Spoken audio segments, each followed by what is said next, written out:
there is a quiet truth that has traveled through time, whispered in ancient temples and now echoed in neuroscience labs. Your inner world holds the key to transforming your outer life. You may have lived long enough to see how the world shifts in ways you never imagined, how technology has advanced, how values have changed, how some doors closed while others opened in ways that defied logic. And yet, amid all these changes, there remains one unchanging principle that few truly harness: the power of intentional silence. I'm not referring to keeping secrets or hiding your thoughts. I'm speaking of the deliberate act of nourishing your goals, your healing, and your transformation quietly, without scattering their energy into the opinions of the world. Let me take you into a discovery that blends the poetic with the practical. In recent decades, neuroscientists have studied what's known as cognitive dissonance and the dopaminergic reward system, big words, but their implications are beautifully simple. Studies at New York University and UCLA have revealed that when we talk about a plan or share a goal prematurely, the brain releases dopamine as if we've already achieved it. This false sense of completion lowers our motivation to take real action. So that brilliant idea you once shared over dinner, the passion that fizzled not long after, it wasn't your fault. Your brain rewarded you too early. There's something sacred about keeping your vision quietly alive. In the traditions of Tibetan monks and Stoic philosophers alike, practitioners knew that energy unspoken is energy protected. Marcus Aurelius often wrote his meditations in private, never meant for publication, yet those pages have changed the world. Silence, in this way, is not a void. It is a container, a vessel where intention can strengthen before it faces the friction of external doubt. Even quantum physics, that strange and elegant realm where particles behave like poetry, supports this. The observer effect, widely studied in quantum mechanics, shows that the act of observing a particle can change its behavior. What does this mean for us? That when we act in alignment with an intention but refrain from obsessively watching or explaining it to others, we allow the wave of possibility to remain open, to form in the way that best serves us. The universe, as odd as it sounds, seems to respond more freely when we're not interfering with its unfolding. If you've lived through decades of trying, failing, achieving, and adapting, you know something that younger generations sometimes miss. Patience is not passive.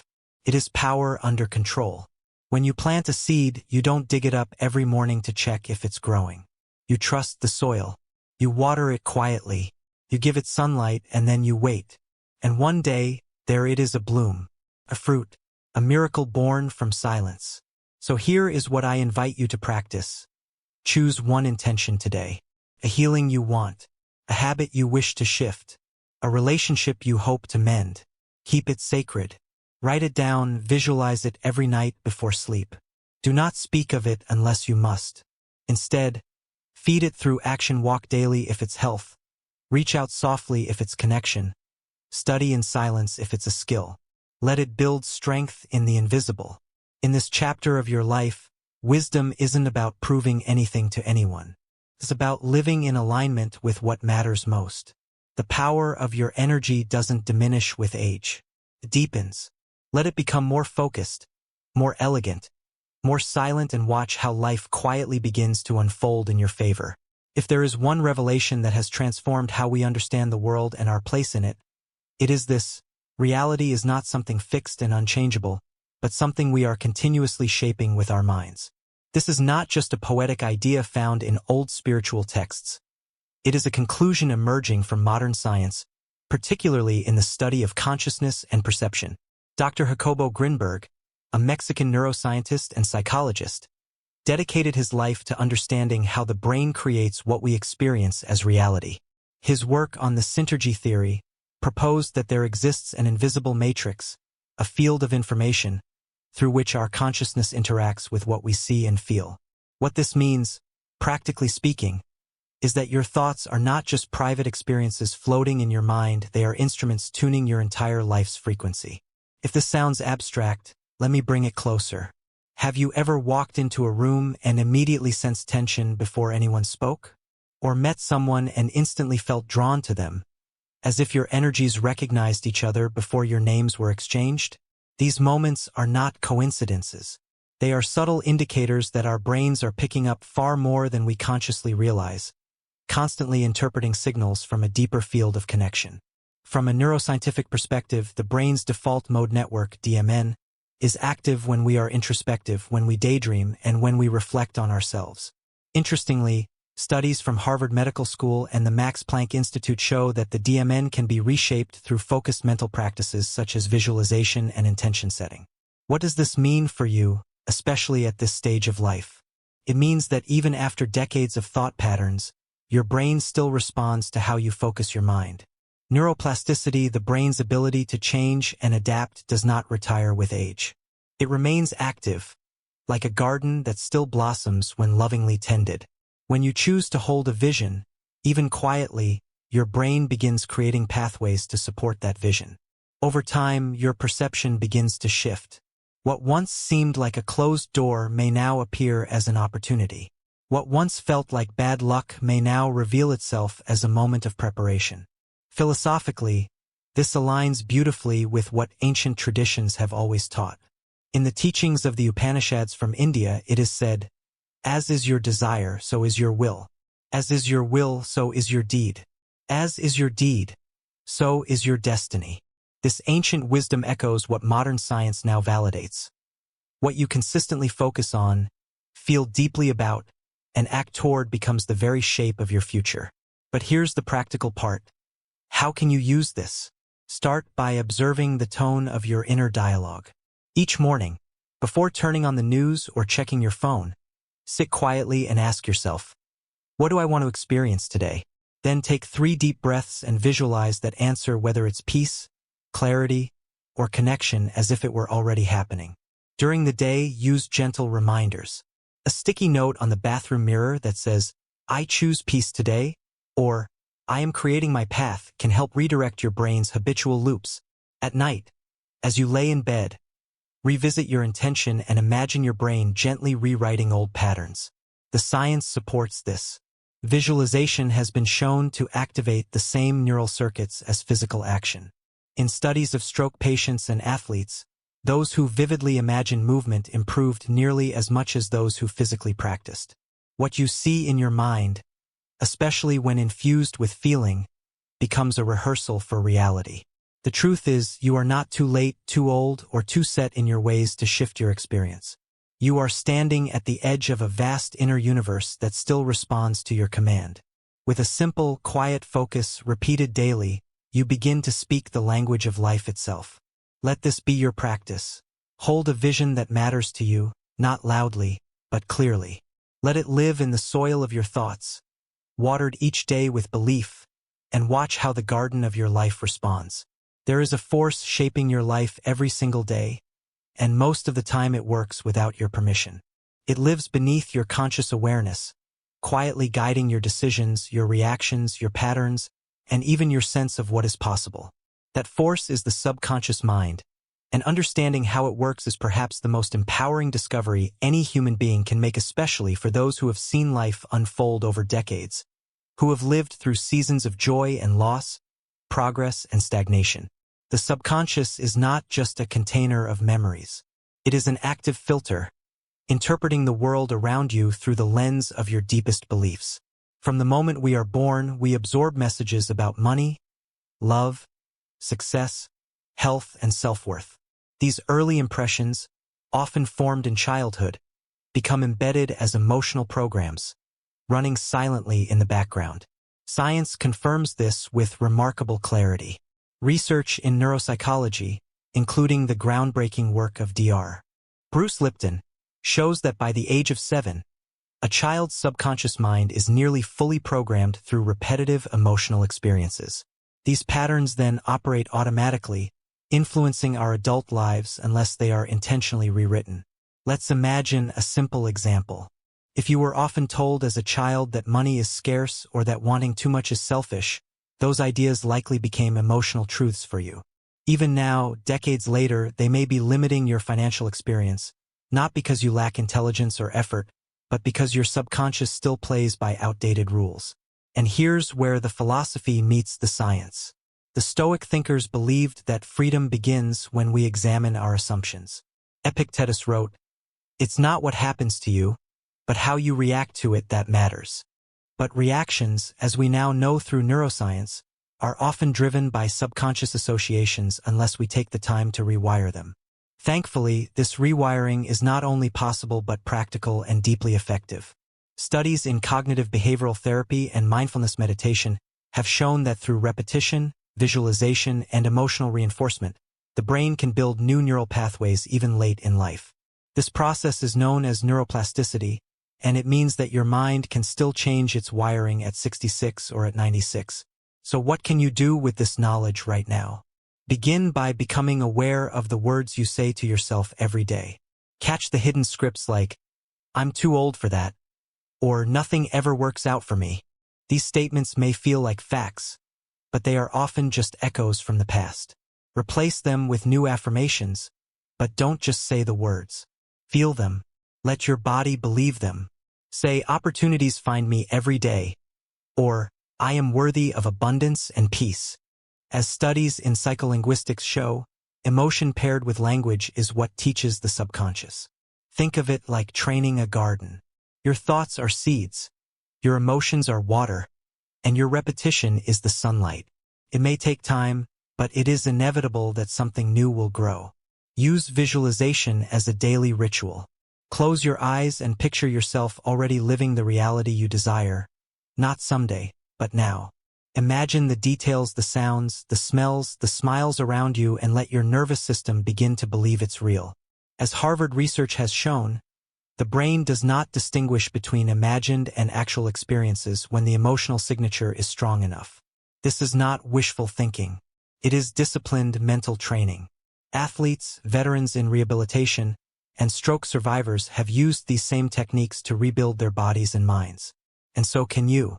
The next time you catch a limiting belief surfacing, pause and gently challenge it. Ask yourself, whose voice is that really? And do I want this to be true tomorrow?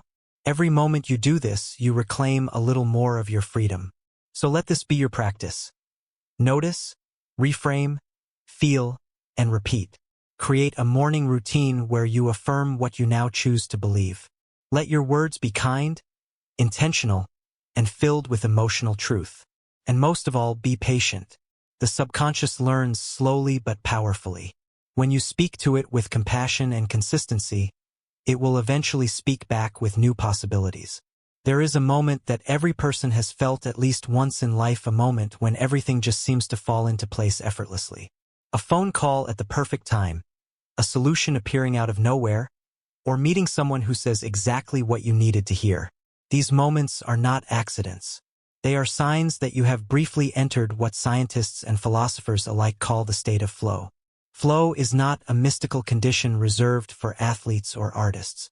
It is a natural state of being that any human can access when mind and body work in harmony with the present moment. Dr. Mihai Csikszentmihalyi, the psychologist who pioneered the concept, described it as a state of complete immersion where time seems to vanish and actions feel almost effortless. For those of us in the later chapters of life, this state is not only accessible but incredibly valuable. When you live in flow, you reduce the friction that stress and overthinking create.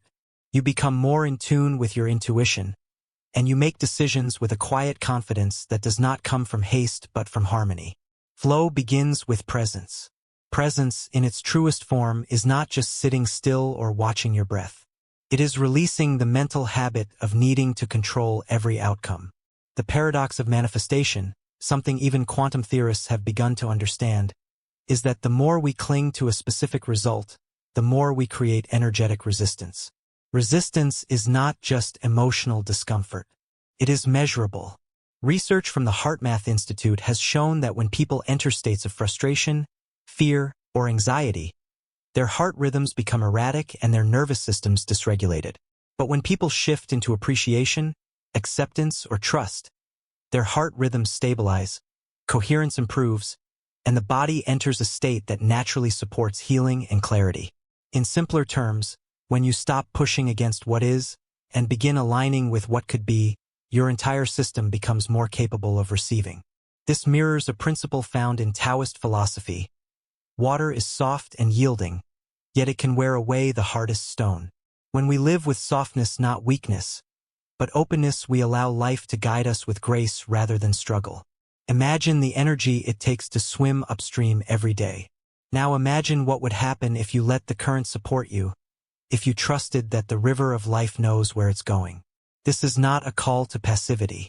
It is a call to conscious surrender, to let go of the need to see immediate results, to stop checking the clock on the garden you just planted. You do the work. You plant the seed, but you allow nature to grow it in its own time. So how do you step into this state practically? Begin with awareness. Catch yourself in moments of tension and ask, what am I trying to control right now? Then take one deep breath and let it go, just for a moment. Create small rituals throughout the day where you reconnect with presence. This could be as simple as watching the steam rise from your morning coffee or noticing the warmth of sunlight on your hands. Gratitude, too, is one of the most powerful tools to enter flow. When you feel grateful, you stop telling the universe what it owes you and instead start recognizing what is already working. And from that place, more begins to flow. Let this be your gentle challenge. Choose one thing today that you will stop resisting.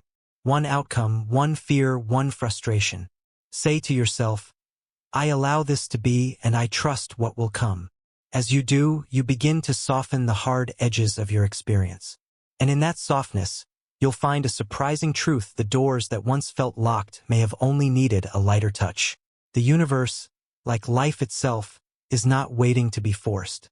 It is waiting to be trusted.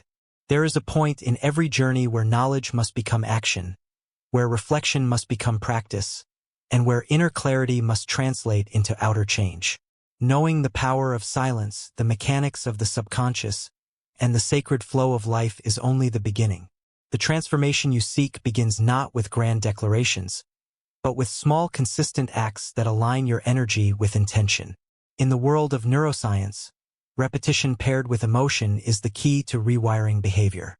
Dr. Joe Dispenza, who has merged decades of research in neurology and quantum physics, explains that when you repeatedly visualize and emotionally experience a new identity, whether it is a healthier version of yourself, a more peaceful state of mind, or a more fulfilling relationship, you begin to create new neural connections. These new pathways, if reinforced daily, begin to override the old ones. The brain literally begins to believe that this imagined reality is already happening. And once belief is in place, behavior follows. You do not need to overhaul your life overnight. You only need to make your inner reality more vivid and alive than the patterns of the past. This is why I invite you to begin with a ritual as simple as the breath before sleep. Each evening, when the world quiets and your body prepares to rest, you enter what brainwave researchers call the hypnagogic state, a fertile window between wakefulness and sleep where the subconscious is most receptive. In this space, plant seeds, not of worry or regret, but of vision. Close your eyes and imagine the version of you that already lives in the reality you seek. See their hands, their smile, the way they walk into a room. Feel their calm, their joy, their trust. Speak to your mind in the present tense. I am at peace. I am strong. I am supported. Let these words carry feeling. Science has shown that the brain responds more to feeling than logic. Let that be your tool. As you do this nightly, you will find that your daytime self begins to shift. You make different choices. You speak more gently. You walk with less fear. These are not coincidences. They are confirmations that your inner world is guiding the outer one. From a philosophical perspective, this practice echoes the teachings of many ancient traditions. In Christian mysticism, Saint Teresa of Avila wrote about the interior castle, a space within the soul where all transformation begins. In Buddhism, the practice of right intention is considered a cornerstone of the Eightfold Path. And in modern psychology, Viktor Frankl, the Holocaust survivor and psychiatrist, reminds us that between stimulus and response, there is a space, and in that space lies our freedom. That space is where your practice lives. So I urge you to guard it well. Let it grow in quiet strength. Don't rush to tell the world what you're becoming. Let your actions speak. Let your energy shift first, and let the results follow silently and steadily. During the day, return often to gratitude. Let your mind notice the small gifts around you. The warmth of a blanket, the softness of light in the room, the steady beat of your heart. Each act of noticing lifts your vibration. And in the language of both science and spirit, your vibration is what determines what life brings to your door. So now choose a practice. Choose one affirmation that you will repeat every night before sleep. Choose one moment during the day to return to presence. And above all, choose to keep your intention sacred, not secret from fear, but protected from noise. The universe responds not to the loudest voice, but to the clearest signal. And when you become still enough to listen, and bold enough to act in small ways every day, you will see what once felt impossible begin to arrive, not as a miracle out of nowhere, but as the most natural unfolding of who you were always meant to become.